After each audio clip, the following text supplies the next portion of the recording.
por isso. Abra sua Bíblia comigo, por favor. Atos dos Apóstolos, capítulo de número 28.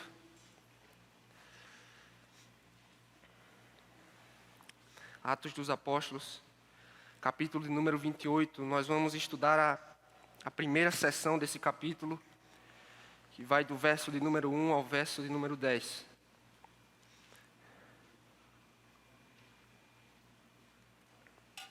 Aproveitando enquanto os irmãos abrem e encontram o texto, eu queria fazer a indicação desse livro aqui. Ele não está no boletim, mas alguns pontos serão destacados ao longo da mensagem. Eles são trabalhados e bem melhor desenvolvidos ao longo desse livro. Vivendo para a Glória de Deus. É uma introdução à fé reformada do Dr. Joel Bick, que talvez seja a maior autoridade em teologia reformada, teologia puritana do mundo. O Dr. Joel Bick, Vivendo para a Glória de Deus. Se você puder adquirir esse livro, lê-lo, vai fazer muito bem a sua fé. Amém? Atos capítulo de número 28, do verso de número 1 ao verso de número 10. Em 1914, irmãos, estourou a Primeira Grande Guerra Mundial. A Alemanha, liderando um lado, se levantou contra o Reino Unido, que liderava outro. Em meados do fim de 1918, os lados chegaram a um acordo de paz na conferência ou no Tratado de Versalhes. Ao que parecia, tempos de paz haviam chegado. No entanto, eles duraram muito pouco, pois em 1939 estourou a Segunda Grande Guerra Mundial. Em um período um pouco superior a 20 anos, a Europa foi devastada por duas guerras com consequências assoladoras. E nós podemos dizer, irmãos, que a vida é assim. Claro que não na mesma intensidade, mas podemos afirmar que a nossa caminhada se dá entre tempos de aflição e tempos de paz. Era exatamente assim na vida do apóstolo Paulo. Conforme observamos a sua trajetória no livro de Atos, vamos perceber que na grande maioria das vezes, Paulo estava enfrentando as feras. Contudo, em poucas oportunidades, o apóstolo também desfrutava de tempos de refrigério. Nós estamos diante de um deles. Leia comigo o texto. Atos capítulo de número 28, a partir do versículo 1. Eis o que diz a palavra inspirada do Senhor. Uma vez em terra, descobrimos que a ilha se chamava Malta. Os habitantes da ilha mostraram extraordinária bondade para conosco. Fizeram uma fogueira e receberam bem a todos nós, pois estava chovendo e fazia frio. Paulo ajuntou um monte de gravetos. Quando os colocava no fogo, uma víbora, fugindo do calor, prendeu-se à sua mão. Quando os habitantes da ilha viram a cobra agarrada na mão de Paulo, disseram uns aos outros: certamente este homem é assassino, pois, tendo escapado do mar, a justiça não lhe permite viver. Mas Paulo, sacudindo a cobra no fogo, não sofreu mal nenhum. Eles, porém, esperavam que ele começasse a inchar, ou que caísse morto de repente. Mas tendo esperado muito tempo, e vendo que nada de estranho lhe sucedia, mudaram de ideia e passaram a dizer que ele era um deus. Próximo dali havia uma propriedade pertencente a Públio, o homem principal da ilha. Ele nos convidou a ficar em sua casa e, por 3 dias, bondosamente nos recebeu e nos hospedou. Seu pai estava doente, acamado, sofrendo de febre e disenteria. Paulo entrou para vê-lo e, depois de orar, impôs-lhe as mãos e o curou. Tendo acontecido isso, os outros doentes da ilha vieram e foram curados. Verso de número 10, eles nos prestaram muitas honras e, quando estávamos para embarcar, forneceram-nos os suprimentos de que necessitávamos. Que Deus abençoe a sua palavra. Vamos orar, irmãos. Senhor, nós louvamos o teu nome. Nós te agradecemos porque, como foi dito aqui pelo reverendo André, Senhor, tu és santo, tu és imutável, tu és paciente, tu nos ama, ó Senhor. Ó Deus, como és belo, quanta beleza há nos teus atributos, Senhor. Ó Deus, obrigado por tudo o que o Senhor nos possibilitou fazer até então. Nós cantamos ao Senhor, nós lemos a tua palavra, Agora nós te pedimos no nome do Senhor Jesus, pelo poder do Espírito, fala aos nossos corações, Senhor. Deus, os meus irmãos não estão aqui, Senhor, com expectativas pelo que eu tenho a dizer para eles, Senhor. Pouco interessa o que um homem ou outro tem a dizer, os meus irmãos têm fome e sede da Tua palavra, Senhor. Portanto, fala aos nossos corações nesta noite com poder, Senhor. Usa-me apesar das minhas necessidades. Faça os meus irmãos receptíveis à Tua palavra, Senhor. Nos abençoa, edifica a Tua igreja nessa noite. É o que nós te pedimos, no nome de Jesus Cristo. Amém. Irmãos, o capítulo de número 28, ele não inicia como nós estamos acostumados. Trata-se de um registro um tanto atípico no livro de Atos. Por que eu digo isso? Se você observar a trajetória ou a caminhada do apóstolo Paulo até então, você vai observar que ele não teve vida fácil. O homem que no capítulo 9 respirava ameaças de morte contra os cristãos, passou de perseguidor da igreja a instrumento nas mãos do Senhor Jesus. E este disse, eu mostrarei o quanto ele deve sofrer pelo meu nome. E foi assim desde então. Na sua curta carreira apostólica, Paulo enfrentou perseguição dos judeus, foi apedrejado, foi preso algumas vezes e no último capítulo nós vimos, foi exposto à fúria dos oceanos. Chamado por Cristo para ser sua testemunha, inclusive entre os reis de sua época. A caminhada de Paulo até o imperador de Roma não foi fácil. Após 14 dias em alto mar, Paulo, Lucas e os demais sobreviventes do naufrágio são conduzidos até a ilha de Malta, onde desfrutam de 3 meses de refrigério. Essa breve sessão do capítulo final de Atos, embora não tão emocionante como o relato do naufrágio que nós ouvimos no capítulo anterior, ela também contém, apesar disso, uma verdade poderosa, irmãos. É Deus quem, em sua providência, traz tempos de alívio aos seus servos. Sendo assim, ao observarmos essa breve sessão do capítulo final, no momento em que o Senhor interrompe brevemente a ida de Paulo até a capital do império, a fim de prepará-lo e renová-lo para enfrentar as feras de Roma e defender o seu evangelho. Então eu convido a igreja nesta noite a guardar bem em sua mente. O tema que nós vamos meditar é o seguinte: o agir de Deus em tempos de refrigério. O agir de Deus em tempos de refrigério. Nós nos perguntamos como Deus age em refrigério, em tempos de refrigério. Nos perguntamos também no texto como Deus agiu nos tempos de refrigério que trouxe ao apóstolo Paulo. Vamos observar ao longo de 3 pontos. E o primeiro deles se encontra dos versos 1 e 2. A hospitalidade em Malta. Eu lhe convido a observar comigo a hospitalidade em Malta. Os irmãos, dos diáconos, alguém pode diminuir um pouco a temperatura desse ar-condicionado, por favor? Após 14 dias, irmãos, sendo levados de um lado para o outro, no mar, o desfecho daquele evento ocorre exatamente como o Senhor havia prometido. Você lembra como o capítulo 27 é concluído? Diz o seguinte: todos chegaram a salvo em terra.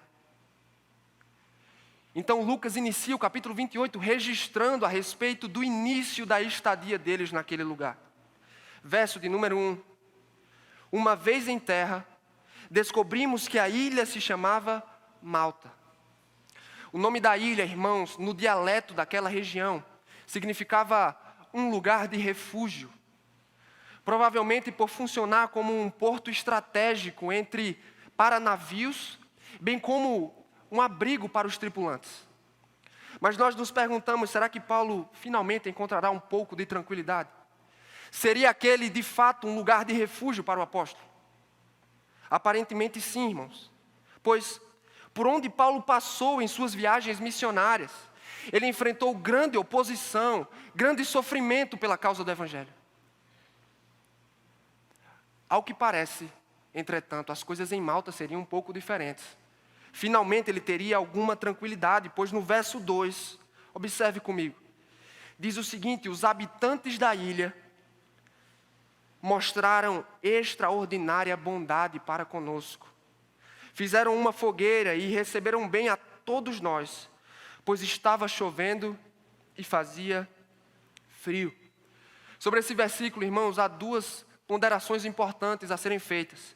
Primeiro, se você está com uma outra versão que não a NVI, você percebeu que há uma diferença no primeiro versículo. Porque o que os tradutores da NVI escolheram chamar de os habitantes da ilha, outras versões seguiram mais à risca o texto original e registraram os bárbaros. Provavelmente esteja assim na sua versão. Por qual razão? Qual foi o motivo? É muito simples. Bárbaro era uma forma de se referir às pessoas que não falavam a língua grega. E esse versículo ele foi inserido aqui, e ele tem uma função importante, pois os gregos eles não esperavam tanta sofisticação assim dos povos que viviam para além de suas terras. Então Lucas, que era grego, fez questão de registrar a hospitalidade daquele povo. E menciona por 2 vezes a extraordinária bondade deles para com os sobreviventes do naufrágio. Um outro ponto, e que surpreende bastante, é que se trata de não cristãos, irmãos. Por mais que suas obras sejam admiráveis, nós veremos mais à frente que não passavam de pagãos. Perceba, depois de tanta tormenta, a única explicação possível para que incrédulos se movessem e fossem despertos para servir Paulo, Lucas e os demais homens, era que Deus, em sua graça, os moveu para isso. Deus, em sua soberana providência, despertou um povo para servir Paulo, Lucas e os quase 300 sobreviventes da comitiva e abrigá-los livres do frio. Aparentemente, irmãos, aquele era sim um lugar de refúgio para Paulo. Finalmente ele encontraria alguma tranquilidade, pelo menos por hora. Isso porque Deus, com sua soberana mão, moveu os incrédulos para o bem dos seus servos ali. E eu preciso concordar com João Calvino quando ele diz: não devemos considerar coisa alguma vinda dos homens como excelente e louvável, sem reconhecer que procede de Deus. Sem reconhecer que procede de Deus. Entretanto, irmãos, nós nem sempre consideramos as coisas assim. Na grande maioria das vezes, os cristãos se posicionam entre extremos. Que extremos são esses? Nós geralmente pensamos ou os incrédulos, não cristãos são diabos, são pessoas horríveis. Ou por outro lado dizemos, não, um não cristão pode ser tão bom quanto um cristão. E ambos os pontos de vista são incorretos, irmãos. Então a pergunta é: como podemos explicar a bondade e a hospitalidade neste texto, partindo de não cristãos, bem como na vida? Para isso, nós precisamos partir de uma compreensão bíblica, equilibrada da doutrina da depravação total, o primeiro dos 5 pontos do calvinismo. Você provavelmente já ouviu falar sobre ela, e sem dúvidas, não é tão fácil assim ouvir que somos depravados, mas calma, precisamos nos perguntar o que isso significa. Depravação total, irmãos, não é depravação absoluta. Dr. Joel Bick, nesse livro, ele vai explicar e embasar muito melhor do que eu, com uma riqueza e variedade de citações bíblicas. Mas percebam o que ele diz nesse ponto. Os calvinistas sempre se esforçaram para afirmar que a depravação total não implica que os homens são animais ou demônios, ou que são tão depravados quanto poderiam ser. A depravação total não significa que o incrédulo é totalmente mau em tudo o que faz. Perceba? E sim que nada do que ele faz é totalmente bom. Então perceba, o homem sem Cristo, ele é sim ainda capaz de mostrar a afeição familiar, de cumprir com seus deveres perante a lei, quem sabe de demonstrar atos de bravura e de bondade. Você talvez já conheceu um não cristão que parecia que era cristão. Sem dúvida. Por isso nos perguntamos como pode ser possível. Inclusive a Escritura está cheia de exemplos de não cristãos cheios e praticantes de boas obras.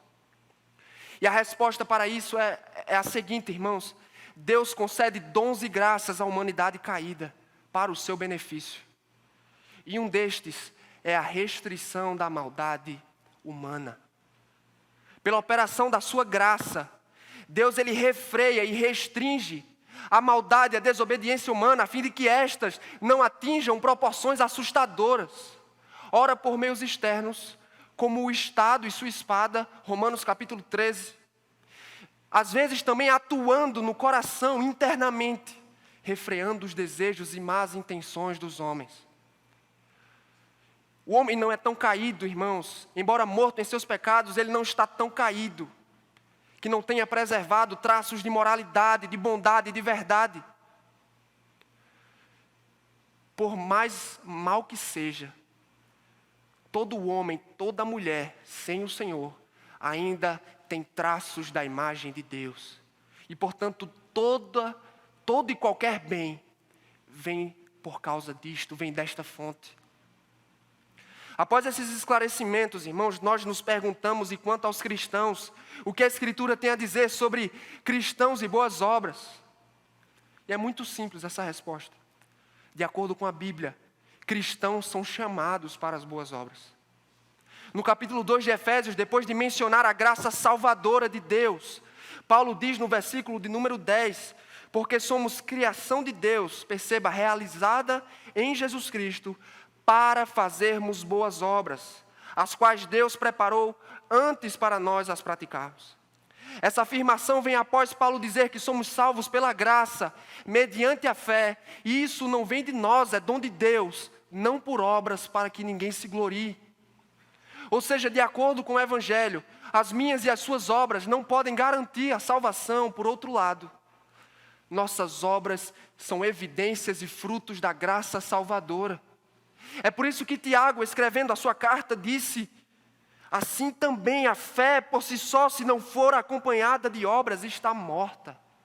Em outras palavras, se você é um crente em Jesus Cristo, se é habitado pelo Espírito Santo, você dará fruto, meu irmão, ou seja, você praticará boas obras.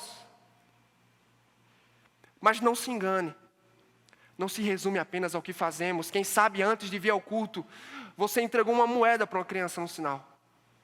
Ou quem sabe você tem um costume de no seu trabalho cumprimentar as pessoas e tratá-las com educação. Isso é importante, irmãos. Mas boas obras, segundo a palavra de Deus, são praticadas quando obedecemos à Escritura. Mas não só isso, quando são motivadas por zelo pela glória de Deus e por fé. Essa é a diferença entre as nossas obras e as das demais pessoas. Não porque você é melhor, porque eu sou melhor do que uma pessoa que não está sentada nesses bancos, mas porque toda e qualquer boa obra, quando é praticada por amor próprio, por reconhecimento público, ela não tem valor diante de Deus. O que está acontecendo é o seguinte: você está roubando a glória das obras que pertencem a Deus. É assim que tem vivido, meu irmão. O Senhor Jesus espera de cada um de nós aqui a prática de boas obras. Ele espera que venhamos a dar muitos frutos nele. Afinal, esse é um sinal de que nós estamos crescendo à sua semelhança. Por isso nós precisamos nos avaliar. Tenho me empenhado em obras que glorificam a Deus e beneficiam o meu próximo? No trabalho, na rua, na sua casa, seja onde for. Como somos conhecidos, irmãos, por cristãos fiéis e dedicados, ou por hipócritas cujo discurso não se assemelha à prática? Tiago diz também em sua carta: sejam praticantes da palavra, não apenas ouvintes, enganando-se a si mesmos. Ou seja, se ouvimos a palavra, mas não a praticamos, irmãos, estamos fazendo algo errado. Esse é um ensinamento bíblico. Talvez você se pergunte: por onde eu começo? Pela palavra, irmãos. Para fazer o que Deus espera de você, primeiro você precisa saber. A Escritura tem toda sorte de conselho de Deus, toda sorte de mandamentos que nós precisamos seguir pela graça. E em segundo lugar, ponha o seu coração em análise, meu irmão. Não é à toa que a Escritura diz ser o coração mais enganoso do que todas as coisas. E ele rapidamente irá desejar, e se você permitir, roubar a glória das obras que pertencem somente a Deus. Que Deus tenha misericórdia de nós, irmãos. Em segundo lugar, o texto destaca uma virtude importante, a virtude da hospitalidade. Sim, no texto são não cristãos praticando-a. Mas ao longo da Escritura existem exortações para os presbíteros, bem como para toda a igreja desenvolver e praticar a hospitalidade. Contudo, o que acontece é que acabamos nos tornando tão individualistas, irmãos, como o mundo é. Eu não posso ser generalista, é claro, mas boa parte de nós aqui tem muita dificuldade em estabelecer e manter relacionamentos extraculto, ou não? Mas eu creio que perdemos grandes oportunidades assim, irmãos, de desenvolvermos amizades cristãs, de acompanharmos e assistirmos irmãos em sofrimento, de crescermos na graça e no conhecimento do Senhor ao lado de irmãos queridos. Se nós temos sido individualistas, irmãos, confessemos esse pecado, abramos as portas de nossa casa, a fim de termos comunhão com os nossos irmãos. Em todo caso, irmãos, pratiquemos uma hospitalidade intencional para a glória de Deus. Amém? Irmãos, nós estamos meditando no tema o agir de Deus em tempos de refrigério. Em primeiro lugar, vimos que Deus agiu naquele tempo de refrigério através da hospitalidade em Malta. Em segundo lugar, e de acordo com os versos 3 a 6, Deus também agiu através da superstição de Malta. A superstição de Malta. Após a bondosa recepção dos habitantes da ilha, Lucas registra um incidente aparentemente curioso e também não tão relevante à primeira vista. Você já percebeu que ao longo do texto não há uma única menção a Deus? Não há uma única menção a Jesus Cristo, muito menos a qualquer atividade evangelística. Então precisamos perguntar, qual a importância de um registro como esse? Irmãos, embora o texto não afirme nada explicitamente a respeito de Deus, implicitamente o texto comunica duas verdades poderosas. Primeiro, os homens sem o evangelho estão cegos. E segundo, é Deus quem preserva o seu povo dos perigos. Leia comigo o verso de número 3. Diz o seguinte: Paulo ajuntou um monte de gravetos. Quando os colocava no fogo, uma víbora fugindo do calor prendeu-se à sua mão. Quando os habitantes da ilha viram a cobra agarrada na mão de Paulo, disseram uns aos outros: certamente este homem é assassino, pois tendo escapado do mar, a justiça não lhe permite viver. Não há nenhum mistério nestes versículos, irmãos. O texto é autoexplicativo. Paulo estava contribuindo na construção de uma fogueira, por assim dizer. E então uma víbora agarrou-se à sua mão. Aparentemente um acidente. E algo possível de acontecer, afinal, um comentarista registra dizendo que aquela área onde eles estavam era uma área de mata. Então era possível esse tipo de ataque, por assim dizer. Mas os habitantes da ilha não viram aquilo como um acidente. Tratava-se de uma punição divina contra Paulo. O reverendo Paulo Anglada, um pastor da nossa denominação que já está no Senhor, ele comentou esse texto dizendo: a conclusão a que chegaram é que Paulo deveria ser de fato um assassino, pois tendo escapado de Netuno, deus do mar, agora a deusa da justiça vinha a seu encalço para tirar-lhe a vida. É óbvio, irmãos, que eles mistificaram aquele evento, concluíram de modo equivocado a partir de seu paganismo, de sua superstição, que Paulo tinha contas a acertar com a justiça. Ele teve sorte ao sair vivo do naufrágio, mas agora ele não escaparia.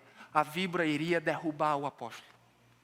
Mas não é bem o que acontece, porque a partir do verso 5, Lucas registra: mas Paulo, sacudindo a cobra no fogo, não sofreu mal nenhum.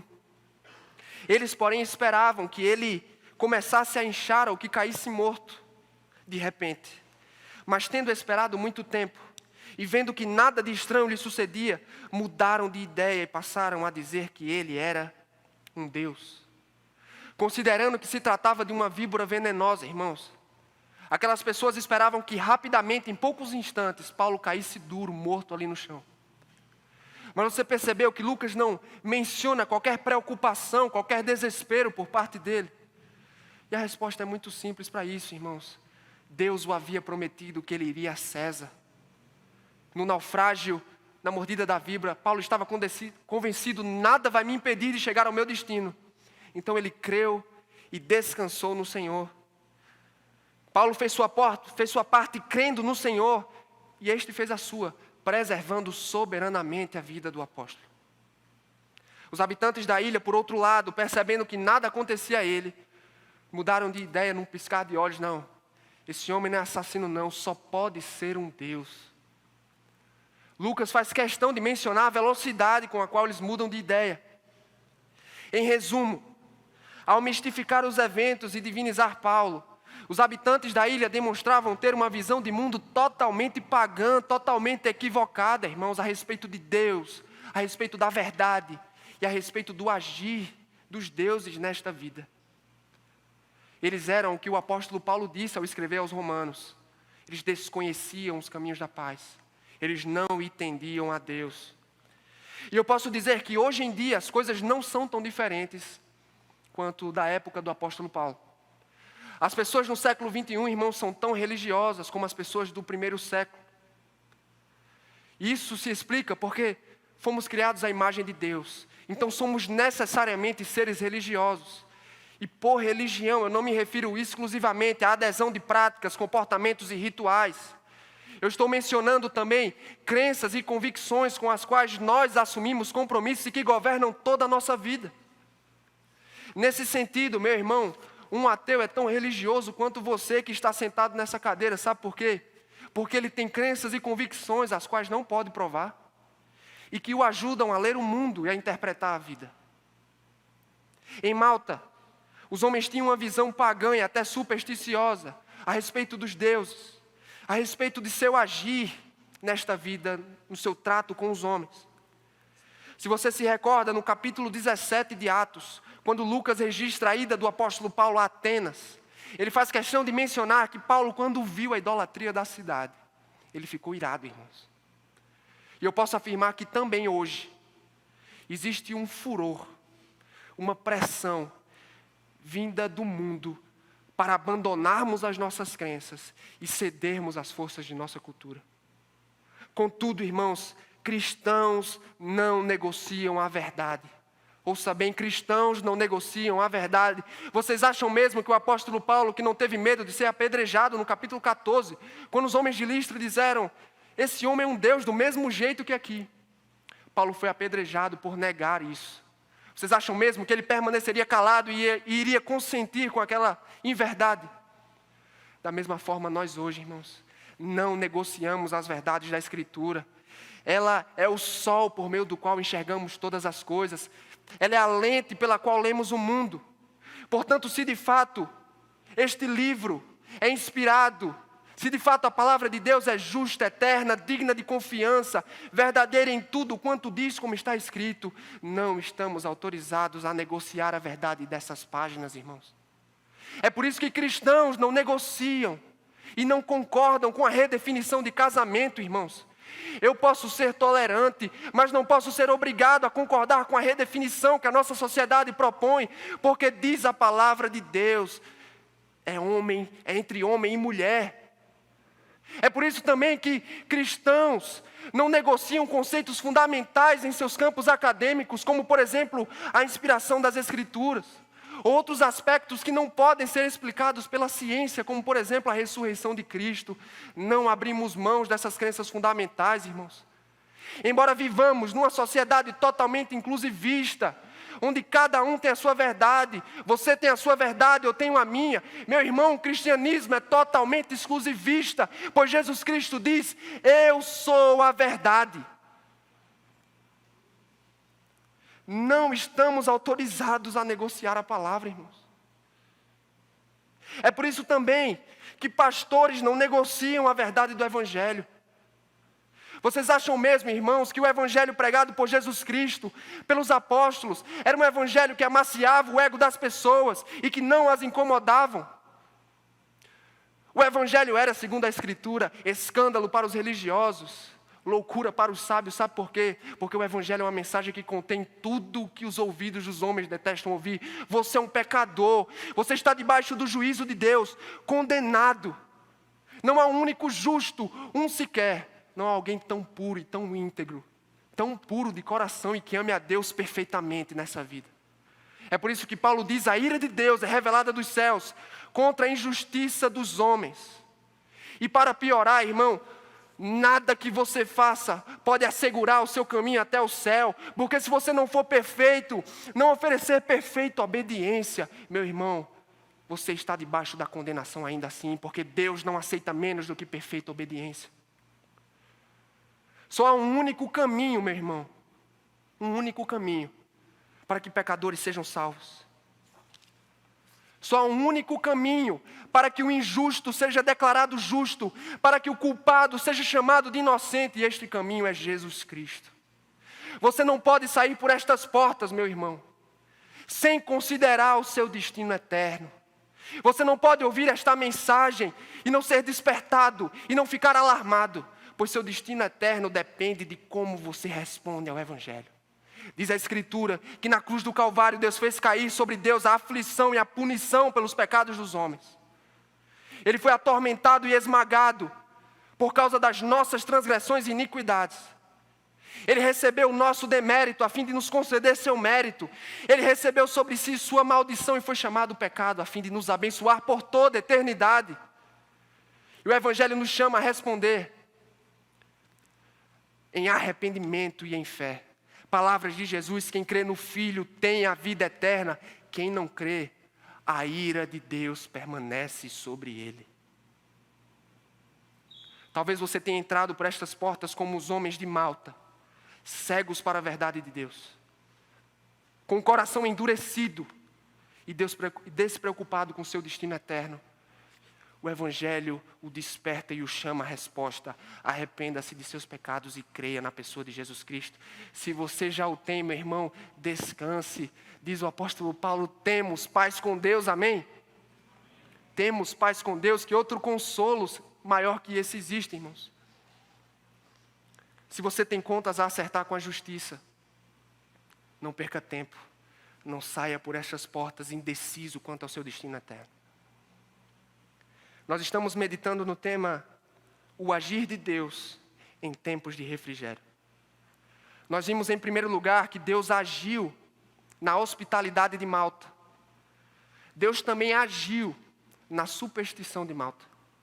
Por fim, de acordo com os versos 7 a 10, eu lhe convido a observar comigo Deus agindo em meio ao ministério em Malta. O ministério em Malta, versos 7 a 10. Após o episódio da picada da serpente, irmãos, Lucas apresenta mais uma evidência do cuidado de Deus com eles, enquanto estavam naquela região. O versículo 7 diz o seguinte: próximo dali havia uma propriedade pertencente a Públio, o homem principal da ilha. Ele nos convidou a ficar em sua casa e por 3 dias, bondosamente nos recebeu e nos hospedou. Além da hospitalidade dos habitantes, Paulo, Lucas e os outros foram agraciados com a hospitalidade do governador da ilha, um homem de muitas posses, que os convidou e os hospedou em sua casa. Não todos, imagina receber 300 homens de uma vez só na sua casa, mas uma pequena parte do grupo, provavelmente Lucas, Paulo, Aristarco, que já foi mencionado nas pregações anteriores, e o centurião, que era o responsável por toda aquela comitiva. Estando lá, o autor sagrado diz no verso 8 o seguinte, acompanhe comigo: seu pai estava doente, acamado, sofrendo de febre e disenteria. Paulo entrou para vê-lo e, depois de orar, impôs-lhe as mãos e o curou. Tendo acontecido isso, os outros doentes da ilha vieram e foram curados. Sobre os sintomas da doença, irmãos, o historiador cristão observa o seguinte: a forma mais comum de febre era a causada pela malária. A descrição aqui corresponde à malária, com acessos intermitentes. As febres podiam ser breves ou durar 1 ano, ser leves ou fatais. Irmãos, vocês acham mesmo que Paulo ficou 3 meses ali sem servir aquele povo ou fazer nada em seu favor? Logo após curar o pai do governador, o texto informa que todos os doentes da ilha foram curados pelas mãos do apóstolo. E há uma semelhança enorme, irmãos, entre este texto, entre esse versículo em específico, com o relato do capítulo 4 de Lucas. Depois você lê na sua casa o relato do capítulo 4, onde Lucas registrou no seu evangelho quando Jesus curou os doentes. É uma semelhança impressionante. E alguns comentaristas concordam que a intenção do autor sagrado, através disso, através dessa semelhança, era assegurar que os apóstolos eram continuadores diretos da obra de Cristo, que soberanamente concedeu a eles poder para realizar curas e milagres extraordinários, para confirmar os seus ministérios e confirmar o evangelho que anunciava. Muito embora o texto mencione apenas a cura, nós não podemos ser ingênuos ao ponto de pensar que Paulo não pregou o evangelho, não anunciou a palavra de Cristo àquele povo. Pois os milagres e curas dentro do Novo Testamento não aparentam ter um fim em si mesmos. O padrão que percorre os evangelhos e o livro de Atos é que sempre que demonstrações de poder de Cristo são efetuadas, eles vêm sempre acompanhados das palavras de Cristo, do evangelho. Sendo assim, o apóstolo que se dizia devedor dos homens, certamente, irmão, sem dúvidas anunciou o evangelho enquanto esteve ali. Lucas conclui dizendo no verso 10, eles nos prestaram muitas honras, e quando estávamos para embarcar, forneceram-nos os suprimentos de que necessitávamos, em retribuição ao serviço e aos cuidados dos hóspedes, irmãos. Os habitantes da ilha forneceram e recompensaram, por assim dizer, Paulo e Lucas com honrarias financeiras. Em outras palavras, eles foram sustentados enquanto estiveram ali e receberam suprimento para assim dar continuidade à sua viagem. Pela graça de Deus, ambos os lados foram beneficiados. Paulo, Lucas, bem como o povo daquela ilha. Embora este texto pareça simples e sem muitas surpresas, mas ele destaca vários pontos importantes, como vimos até então. Eu queria aproveitar para trazer um esclarecimento da visão sensacionista sobre a operação de curas e milagres hoje. Um teólogo bíblico observa que desde o Antigo Testamento, expressões como sinais e maravilhas são usados como termo técnico para milagres que acompanham, percebam, acompanham e até mesmo fazem parte dos eventos em que Deus salva e liberta seu povo. Gerard dos Vos, talvez o maior dentre os teólogos bíblicos, ele disse a respeito dos milagres no ministério de Jesus: os milagres são atos beneficentes e salvíficos, o que resulta no fazer deles uma exibição da graça divina, despertando nas pessoas a confiança.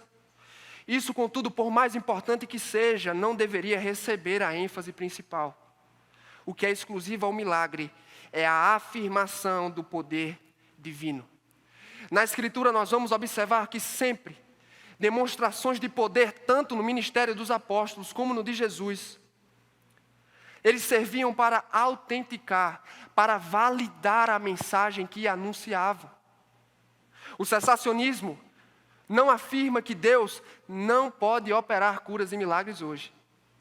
Eles afirmam, tendo em vista a sua função e utilidade nas Escrituras, que Deus hoje não mais opera milagres na mesma frequência, proporção e forma como vemos no ministério de Jesus e dos apóstolos, por exemplo. Isso é diferente de colocar Deus na caixa, irmãos. Não estamos colocando Deus dentro da caixa. Ele é todo poderoso e faz o que bem entender. Mas quando observamos a revelação bíblica da salvação, entendemos que o Senhor cumpriu os seus propósitos através dos milagres e das curas, por assim dizer. Nós devemos sim orar por isso. Nós temos feito isso semana após semana. Nós devemos, por exemplo, orar pelas pessoas que foram contaminadas pelo Covid-19. Tem alguém aqui hoje à noite que teve o Covid e foi curado? Só levantar a mão assim. Olha só quantas pessoas aqui. E a minha pergunta para você é a seguinte: então por que Deus não fez uso de meios extraordinários para curá-lo? Você ousaria dizer que não foi Ele quem o curou? Isso é bem diferente do que colocar Deus dentro da caixa, irmãos. Nós entendemos que Deus cumpriu os seus propósitos e que hoje atua mais por meios ordinários do que por meios extraordinários para o benefício da humanidade e do seu povo. Obviamente, Paulo tinha intenções evangelísticas por meio das curas, mas ele nunca perdeu a oportunidade para servir o meio em que ele se encontrava.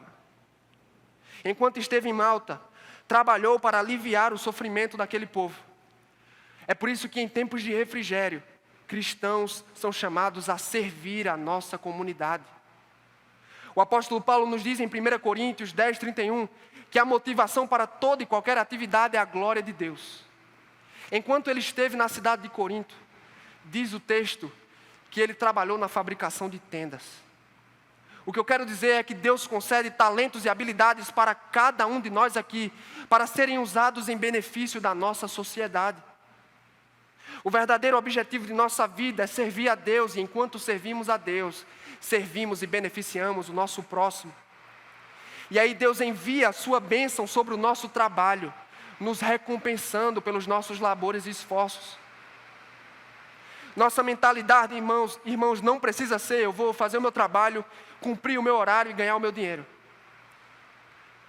Por outro lado, cristãos pensam: eu vou glorificar a Deus através do meu ofício, beneficiando e sendo bondoso para o máximo de pessoas possível. Percebam a diferença entre as duas mentalidades.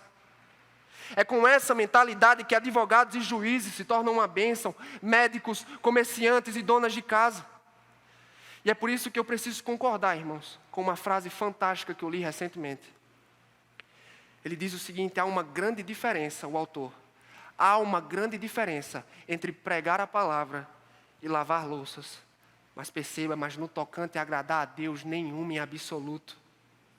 Se a dona de casa varre e lava um prato, para a glória de Deus e para o benefício daqueles que estão ao seu redor, ela glorifica a Deus da mesma forma que um pregador da palavra o faz, irmãos. Então nos empenhemos para servir a nossa comunidade, para além dessas quatro paredes, para além do povo de Deus. De fato, existe uma inimizade entre o mundo e a igreja, mas isso não significa que estamos impossibilitados e que não podemos servi-los e sermos úteis para a sociedade na qual estamos inseridos. Conservemos então uma mentalidade comunitária, irmãos. Mas além disso, além de servir a nossa sociedade, nós também servimos a comunidade cristã através dos dons que o Senhor nos deu. E mais um esclarecimento importante. Irmão, cessacionismo não significa que todos os dons cessaram. Pelo contrário, a discussão ela gira em torno dos dons mais miraculosos. Mas nós cremos nos dons que estão listados na carta de Coríntios, na carta de Efésios, por exemplo.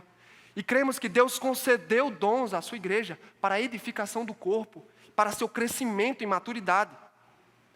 Todo membro do corpo, irmão, tem a sua participação, a sua importância. Você não é menos importante que eu não sou mais importante que você, e assim por diante. Todos temos a nossa importância, o nosso grau de contribuição. Mas você já percebeu que na grande maioria das vezes, nós somos meros frequentadores e não membros ativos do corpo? Ou por outro lado, nós só estamos interessados nos dons mais proeminentes? Estamos muito interessados nos dons que são mais vistos, por assim dizer, e pouco interessados em serviço, contribuição e misericórdia, por exemplo. Que Deus nos ajude e tenha misericórdia de nós, irmãos. Que o Senhor nos perdoe por isso, mas eu gostaria de trazer um encorajamento à igreja: envolva-se nas atividades do corpo de Cristo. Você talvez diga: mas eu não sei onde me encaixar, e eu respondo: nada melhor do que o envolvimento para descobrir. O que não podemos, irmãos, é escondermos os nossos dons, aquilo que recebemos de Deus, e não usarmos em benefício do corpo de Cristo.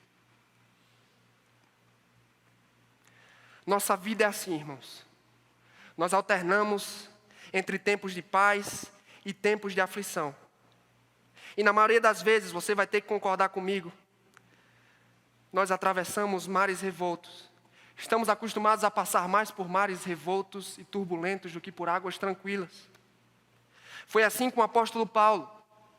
Ele desfrutou da hospitalidade da ilha, da bondade de Deus através do tratamento daquelas pessoas. E depois embarcou para apresentar-se ao imperador de Roma. as coisas não seriam fáceis dali em diante. Mas Paulo descansava em Deus. Foi à igreja de Roma que ele escreveu dizendo: eu não temo demônios, eu não temo tempo, eu não temo altura, profundidade, pois nada nem ninguém pode separar-me do amor de Cristo. E sabe de uma coisa, irmãos? Toda a narrativa bíblica é assim. Tempos de paz têm prazo de validade. Com a queda do homem, o pecado desestruturou a ordem deste mundo e suas relações, especialmente a minha e a sua relação com Deus. Mas bem no início, Deus prometeu esmagar o mal e o pecado.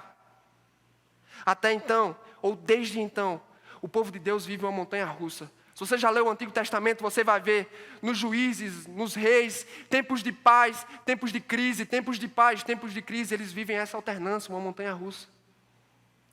Não há qualquer paz definitiva, a ordem não é totalmente restaurada. Contudo, o profeta Isaías disse que um dia, ouça bem, um dia nasceria um príncipe da paz, cujo trono estenderia a paz para todo sempre. E sabe o que é mais interessante?